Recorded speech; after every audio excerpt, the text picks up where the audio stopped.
আজকাল সোশ্যাল মিডিয়াতে একটা বিষয় নিয়ে বেশ অনেক কন্ট্রোভার্সি চলতে দেখা যাচ্ছে। সেটা হলো পশ্চিমবঙ্গে বিজেপি সরকার ক্ষমতায় আসার পর সরকারি বাসে মেয়েরা উঠলে নাকি তাদের কোনো ভাড়া দিতে হবে না।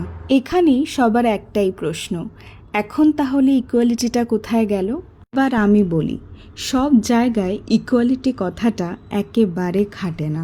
আজ আমরা যারা মেয়েরা দিনের পর দিন অনেক কিছু সহ্য করে অ্যাডজাস্ট করে এগিয়ে যাচ্ছি, প্রতিনিয়ত লড়াই করছি বিয়ের পর সংসারটাকে টিকিয়ে রাখার জন্য, লড়াই করছি নতুন সব কিছুর সঙ্গে নিজেকে মানিয়ে নেওয়ার জন্য, লড়াই করে চলেছি বিশ্বাসঘাতকতার কষ্ট বুকে নিয়েও অনেক সময় সম্পর্কটাকে বাঁচিয়ে রাখার জন্য।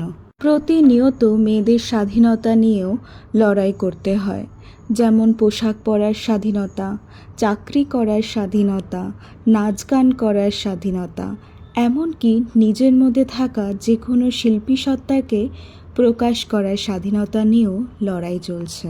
তবুও সকালে উঠে বাড়ির সমস্ত কাজ শেষ করে অফিস যাওয়া, নিজের সন্তানের খেয়াল রাখা কিংবা একটা বিজনেসকে সাকসেসফুলি রান করা, এসব তো আমরা প্রতিনিয়ত করেই চলেছি।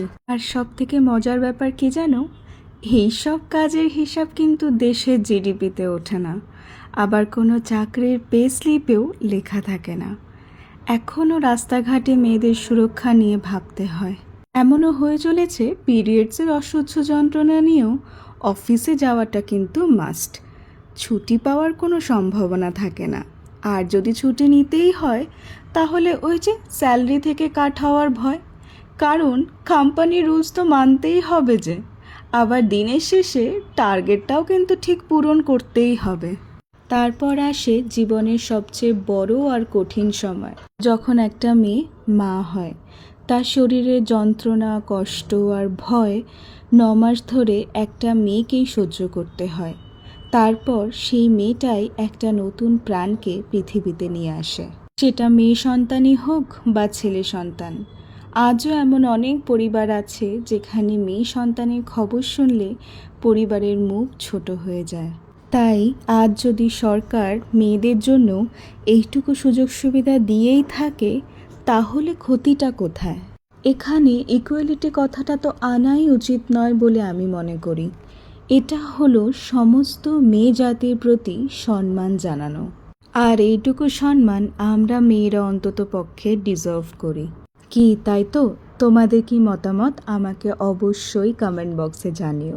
আজকে বানিয়েছিলাম ঠিক মায়ের মতো করে ছানার কোফতা। ছোটোবেলায় যখন পনির বা ছানা খেতে একদমই চাইতাম না, তখন মা ঠিক এভাবেই রান্না করে আমাকে খাওয়াতো। হয়তো সেই জন্যই এই রান্নাটার সঙ্গে একটা আলাদা ইমোশনাল কানেকশন জড়িয়ে আছে।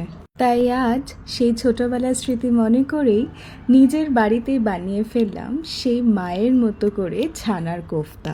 যারা আমার মতো পনির বা ছানা খেতে পছন্দ করো না, তাদেরকে বলবো একবার বাড়িতে এভাবে ট্রাই করে দেখতে পারো। বিশ্বাস করো, তোমরাও কিন্তু ফ্যান হয়ে যাবে। বড় বড় রেস্তোরাঁ এর কাছে কিন্তু ফেল। এই তো আজ এতটুকুই, দেখা হচ্ছে পরের ভিডিওতে।